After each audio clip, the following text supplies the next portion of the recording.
Ini saya ingin meluruskan ayat ini, karena begitu kata-kata walahum azabun adim, wah itu tuh orang-orang kafir yang berbeda keyakinan dengan kita akan diazab oleh Allah. Parahnya lagi, orang yang memang bukan ahlinya malah nekat menafsirkan itu dengan penafsirannya sendiri, semaunya sendiri, dengan penafsiran yang liar dan tidak mendasar.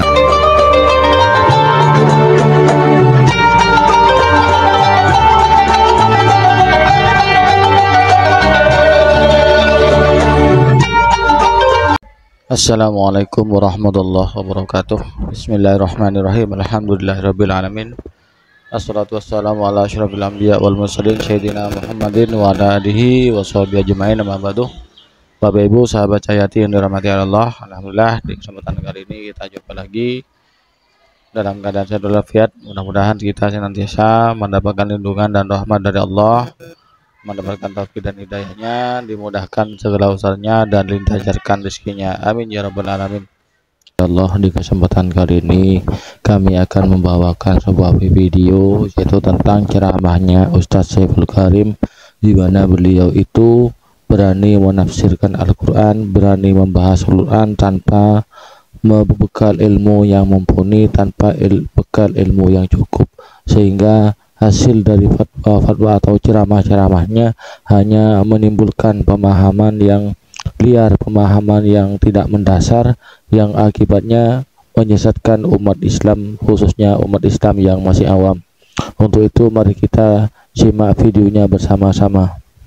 Banyak teman-teman yang mengirimkan video beliau ini yang membahas tentang berbagai macam bahasan yang diduga menyimpang, mulai dari tentang konsep surga neraka yang katanya tidak ada, tentang hukum karma, kemudian tentang ruh, dan berbagai macam bahasan yang lainnya. Dan penyimpangan ini begitu halus, susah untuk diketahui, khususnya bagi orang-orang awam, karena dikemas dengan istilah-istilah yang kelihatan ilmiah atau ilmu tingkat tinggi. Diistilahkan bahwa ini adalah kajian tasawuf, kajian orang-orang yang sudah pada tingkat tertentu, tidak untuk pemula dan lain sebagainya. Dan kalau para sahabat mendengarkan kajian-kajian saya, kemudian membaca buku yang terbaru sekalipun tentang pengembangan diri, itu sudah masuk di situ. Itu artinya apa? Artinya saya sudah merespon semua buku itu. Ada buku apa yang terbaru? Pasti saya tahu. Ini saya sudah bicara konsep kehidupan tingkat tinggi, hanya untuk orang-orang yang sudah dewasa. Yang belum dewasa, jangan dengerin dulu kajian. Dan saya lebih kaget lagi, ternyata beliau ini adalah orang yang sangat awam. Mari kita simak video berikut ini. Quran surat Al-Qari'ah. Sayang sekali, surat Al-Qari'ah selama ini diterjemahkan hari kiamat. Saya juga bingung, kok Al-Qari'ah hari kiamat? Padahal Qari itu adalah pembaca laki-laki, Qari'ah pembaca perempuan. Pakai alif lam itu kata benda menjelaskan bahwa Al-Qari'ah itu si pembaca.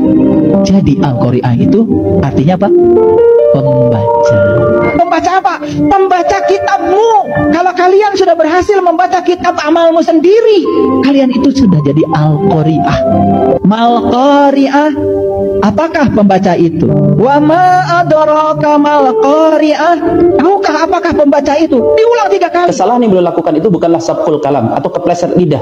Kita tentu tahu bedanya orang yang kepleset lidah dengan orang yang memang salah paham, gagal paham, atau tidak paham. Jelas di sini beliau tidak bisa membedakan antara kata qara'a dengan qara'a, antara qari pembaca laki-laki atau qari'ah pembaca perempuan.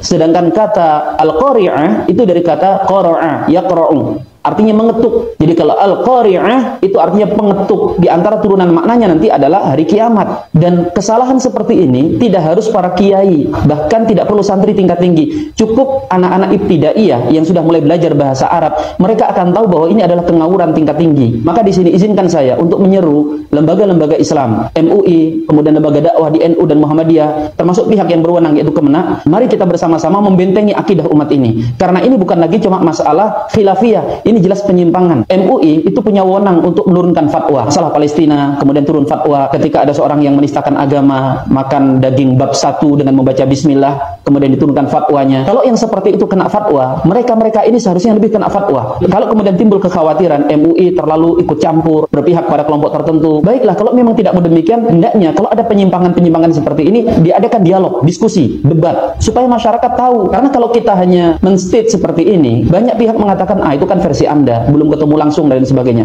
Kadang kami memberikan penjelasan sejelas-jelasnya bahwa pendapat ini menabrak bukan hanya mayoritas, bahkan kesepakatan para ulama. Itu saja masih ada yang bela. Maka alangkah baiknya kalau MUI, baik tingkat pusat atau daerah, jika ada pihak yang dicurigai menyimpang seperti ini, undang dalam meja diskusi, supaya masyarakat bisa mengetahui tentang penyimpangan pemikiran tersebut. Dan untuk membantah penyimpangan seperti ini, tidak butuh orang benar-benar alim. Biarkan kami, para santri-santri, para penuntut ilmu ini yang turun gunung. Dan saya sangat yakin, masih lebih banyak lagi mereka yang lebih siap daripada saya dengan keilmuan yang jauh lebih siap. Dan mohon ini disebarkan agar pihak-pihak terkait bisa paling tidak memfasilitasi debat terbuka. Adakan rutin setiap pekan, kalau tidak setiap bulan. Undang mereka yang sudah menyampaikan ceramah-ceramah yang meresahkan. Dan tradisi adu argumen dan pendapat di meja diskusi itu bukanlah hal yang tercela. Itu dilakukan oleh para ulama-ulama kita sepanjang sejarah untuk menjaga kemurnian agama ini. Dan agama kita itu agama data, agama ilmu yang siap diuji dengan kajian, bukan agama dogma yang kemudian hanya kita terima lalu kita telan mentah-mentah untuk kita imani dan kita laksanakan. Banyak Syekhul Karim ini sebetulnya orangnya sangat tidak berilmu, tapi ngotos membahas Al-Quran, dan baca Al-Qurannya banyak salahnya. Ini saya ingin meluruskan ayat ini, karena begitu kata-kata walahum azabun adim, wah itu tuh orang-orang kafir yang berbeda keyakinan dengan kita akan diazab oleh Allah. Buktinya mereka ekonominya lebih bagus, kehidupan mereka lebih bagus. Kamu aja yang suka bilang azab-azab, minta sumbangin terus. Ada satu kaidah, man takallama fi ghairi fannihi ata bil ajaib. Orang itu kalau bicara bukan pada faknya, bukan pada bidangnya, dan bukan keahliannya, maka orang itu sungguh sangat mengherankan. Ayat walahum azabun alim itu lamnya harus dibaca pendek, bos. Walahum azabun alim, tidak boleh walahum azabun alim. Kalau dibaca pendek berarti lamnya litamlik, sesuai dengan adanya yang di Al-Quran. Sedangkan kalau dibaca panjang walahum azabun alim berarti lamnya la an-nafiyah. Tapi orang yang memang tidak memiliki kapasitas di situ, dia tidak tahu bedanya yang panjang dan yang pendek. Kalau yang pendek walahum azabun alim, dan bagi orang-orang kafir itu adalah siksa yang pedih. Tapi ketika dibaca panjang walahum azabun alim, dan mereka tidak akan mendapatkan siksa yang pedih, maka artinya bisa berbeda jauh 180 derajat. Yang dibaca pendek menetapkan adanya siksa, sedangkan yang dibaca panjang justru meniadakan siksa. Parahnya lagi, orang yang memang bukan ahlinya malah nekat menafsirkan itu dengan penafsirannya sendiri, semaunya sendiri, dengan penafsiran yang liar dan tidak mendasar. Dia mengatakan bahwa siksa itu bukanlah untuk orang-orang yang tidak sekeyakinan dengan kita, karena faktanya mereka kehidupannya di dunia jauh lebih makmur, lebih sejahtera dan sukses. Kamu aja yang datang suka meminta-minta. Kita tidak tahu motifnya apa, kok berani dia mengatakan seperti itu. Yang jelas ayat walahum azabun alim di dalam Al-Quran itu berulang 12 kali, dan semuanya merujuk kepada siksa akhirat. Tidak ada satupun dari ayat-ayat itu yang berkenaan atau berkaitan dengan kehidupan orang-orang kafir di dunia. Yang paling dekat adalah dalam surat Al-Baqarah ayat 10. Fi qulubihim maradun fazadahumullahu marada walahum azabun alimun bima kanu yakdzibun. Fi qulubihim maradun, di dalam hati mereka ada penyakit, fazadahumullahu marada, lalu Allah tambahkan ke dalamnya penyakit. Walahum azabun alimun, dan mereka mendapatkan siksa yang pedih kelak di akhirat. Bima kanu yakdzibun, akibat mereka telah berbuat kebohongan.